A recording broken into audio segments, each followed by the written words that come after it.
All right, people. People, it's almost fight week.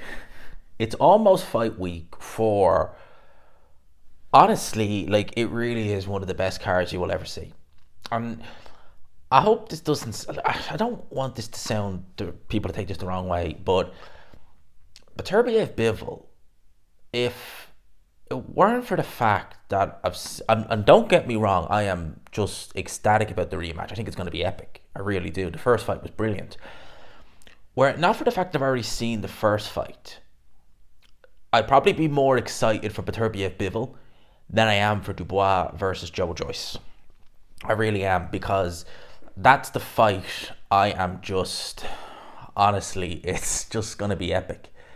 I think it's just going to be an epic fight. I think we'll have a we'll definitely have a very concrete ending either way. I think that this fight is unlikely to go to this, and I'm very surprised if it did. Very surprised. And I've already talked about my thoughts on Joseph Parker, should he win the fight, and essentially how that would impact the heavyweight division.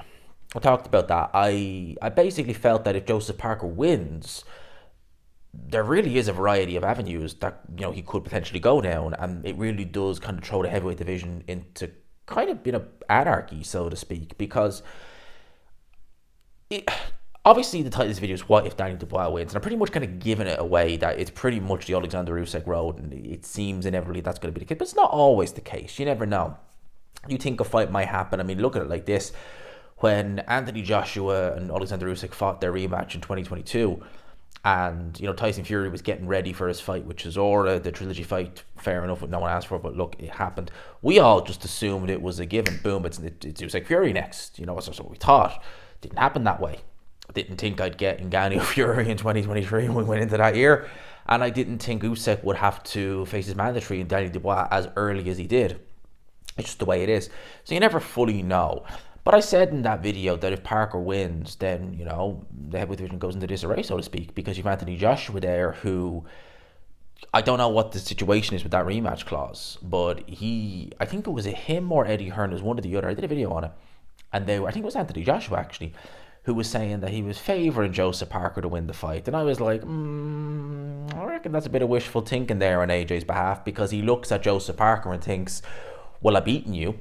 I didn't drop you or anything like that, but I beat you soundly enough, Parker had his moments, but it was a Joshua win, no doubt. No one's debating that. Whereas Daniel Dubois, he didn't beat him.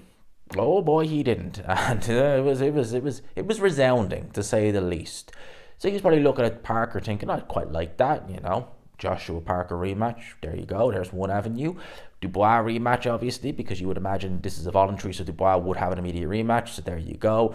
Alexander Usyk, that would be for undisputed. Well, where does that leave that? If he's got an immediate rematch and Usyk is talking about staying on, where does that leave Usyk? Is he in limbo? So a lot of different avenues Parker go down, or might have to go down, if he wins.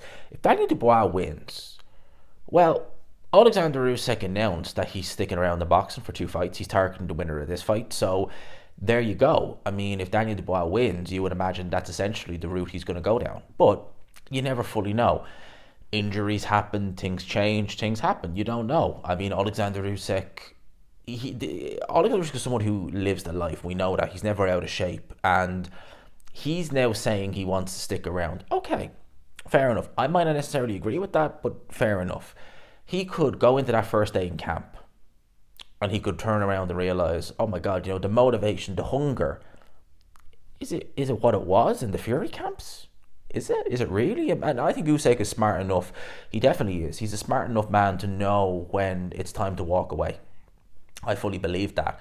So you never know. I'm just surmising on that one. I'm just thinking, but you never know. So Dubois, it's likely he'll fight Alexander Usyk, but say something happens and he doesn't, well then what road does he go down? For me, I would say that he will go down the road of inevitably fighting Moses Atelma. Because I'll tell you why. Because I think that that's an in-house fight. Frank Warren is desperate to move Atelma along. I'm actually quite surprised, really, that he's not on. I say that now, you never know what will happen. It's still plenty of time before April the 5th. But I'm quite surprised he's not on that card. I thought they would have put him in a prominent fight. Maybe they're looking for him to headline his own show. I don't know. But he's not going to break Tyson's record. He's got till May. It's not going to happen. Yeah, you can't knock the guy for trying, but this is not going to happen.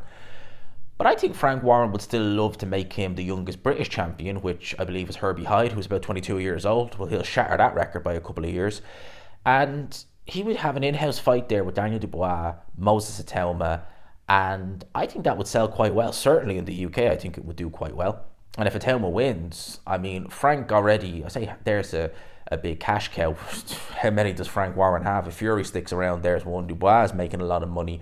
Frank Warren is just, he's smashing it. There's no two ways about it. But I think that's likely road he'll go down. I say that because Anthony Joshua, I'd be very surprised at this point in his career if he would. Again, I don't know what the situation is with that Dubois rematch clause. It should never have been in place in the first place. But if it is still there, if it is still active, Joshua's not going to take it. I'd be very surprised if he did, very surprised. Because he came out immediately after that fight and said, oh, I'm going to invoke the rematch clause and then this, that, and the third. And you're thinking, okay, I don't agree with you. I don't think you should. I think you should, personally, if the Fury fight's on the table, go for that. But if it's not, just, okay, that's that then. It was not long after that you had Eddie Hearn saying, well, maybe not, and this, that, and the other. And then they said that he had niggles. This was in, I think, the month of November, October, November, thereabouts. That he had a few niggles and wouldn't have adequate time to prepare. He said, he said that he wouldn't be ready till about the start of December, and that wouldn't be adequate time to prepare. The fight's happened at the end of February. How much time do you need? Like, that's perfectly fine. That's no issues whatsoever. Start of December, end of February. That's actually quite normal. You would think that that's a reasonable time to do a camp. So that for me kind of said it all. And again, niggles, it's not like, he's had major surgery or something. A niggle you would assume is like, okay, he's got a bad knee, it's healing, he can't really run, get the road work in, or, that sort of way, he can't really, stuff like that. You're thinking, nah, he's not going to take that rematch. And I think I think Joshua knows that's a bad style matchup for him. So for me, I think that Daniel Dubois, it's inevitable he'll go down the road of fighting Alexander Usyk, but I reckon if he doesn't fight Usyk next, they will look to do him against Itelma. Or they'll look to probably do maybe him against Bacoli or someone like that. When you look at the heavyweight division, Daniel Dubois is, in my opinion, he's the second best heavyweight in the world. And I don't think anyone can argue with that. Second best. His run of form. In fact, I was going to bring up the heavyweight rankings, just on BoxRec and just have a look. But I just take a minute to look at that run of form. Alexander Usyk, he fought him less than 2 years ago. Jarrell Miller, Filip Hrgovic, Anthony Joshua, Joseph Parker. So out of his last 4 fights, potentially, I think he'll beat Parker. So let's say out of his last 5 fights, he's won 4 of them, right? And he's been in there with Usyk, Miller, Hrgovic, Joshua, and Parker. 2 of them have been undefeated. 1 of them was world ranked mandatory challenger. 1 of them is a former 2-time heavyweight champion of the world.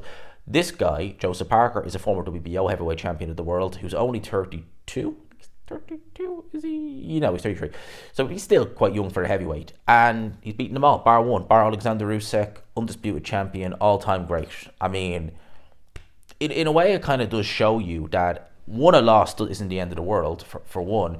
But maybe sometimes it is the right idea with a younger fighter. Maybe it is the right idea to just say, right, look, it's a devastating loss. Let's just go in there and fight Miller. Go in there, see what you can do. It's the acid test. At the end of the day, if you can't beat him, well, then what happens? And it's done Dubois the world of good. It really has. But if he was to go and look at the, other heavyweights, you have the Bacoli Zhang winner. You have the Caballel Zhang winner.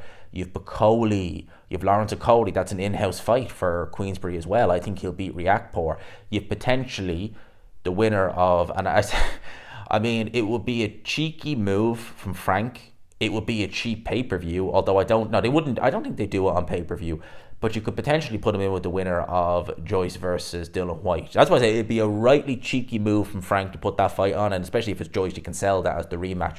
It'd be cheeky from Frank to put on, because they might try and do a pay-per-view. I don't think they should, not for that fight. And that's just give him the win, because both guys are looking absolutely horrible. Joe Joyce, some people are talking about his speech. I haven't heard it yet, but I don't know. I'm not going to rule it out. Andy Ruiz is knocking around. There's Frank Sanchez, Kubrat Pulev, although we're hearing he might be with Fabio Wadley. There's another one, Michael Hunter.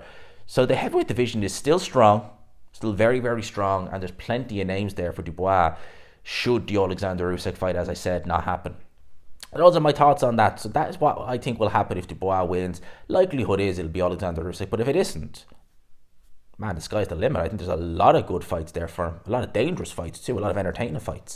Let me know your thoughts in the comment section below. People, I hope you enjoyed the video. Smash the like button if you could. Hit subscribe, of course, as always, if you haven't already. And until next time, people, I'll leave it there.